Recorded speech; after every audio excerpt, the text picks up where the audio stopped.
Let's take a look at controlled demolitions, where explosions can be harnessed quite efficiently. We have hundreds of examples from all across the country from which to make our comparison, because this is how we use explosives to demolish high-rises.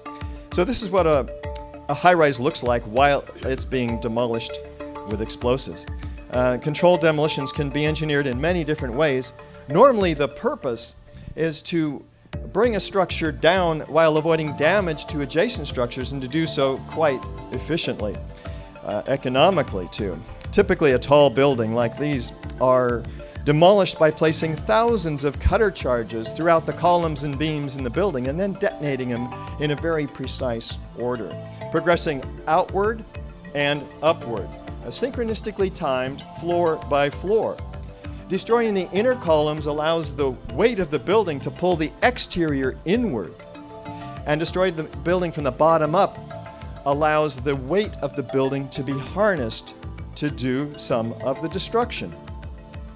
So the result is an implosion, like you see here, producing a vertical, symmetrical collapse at nearly freefall acceleration into a consolidated rubble pile that's broken up and ready for loading and shipment. Let's listen to Dan Rather narrate this as we take what may be our first look at World Trade Center 7's collapse. Now, here we're going to show you a videotape of the collapse itself. Describe that. Now we go to videotape, the collapse of this building.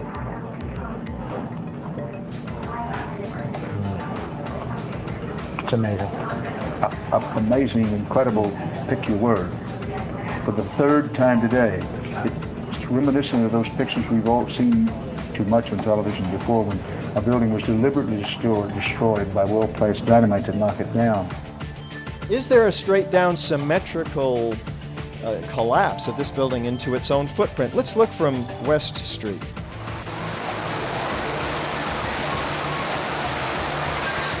I'm not quite convinced yet, though. Let's look at side-by-side comparison here. On the left is World Trade Center 7. On the right is a known controlled demolition. Is there any similarity? Is there enough similarity to warrant an investigation into the possible use of explosives, particularly given that every high-rise that has come down with explosives, and that no high-rise has ever come down due to fires? It's really no question. It's a classic demolition. All support has been removed and the building falls straight down. We've seen it many times, always and only as a result of demolition.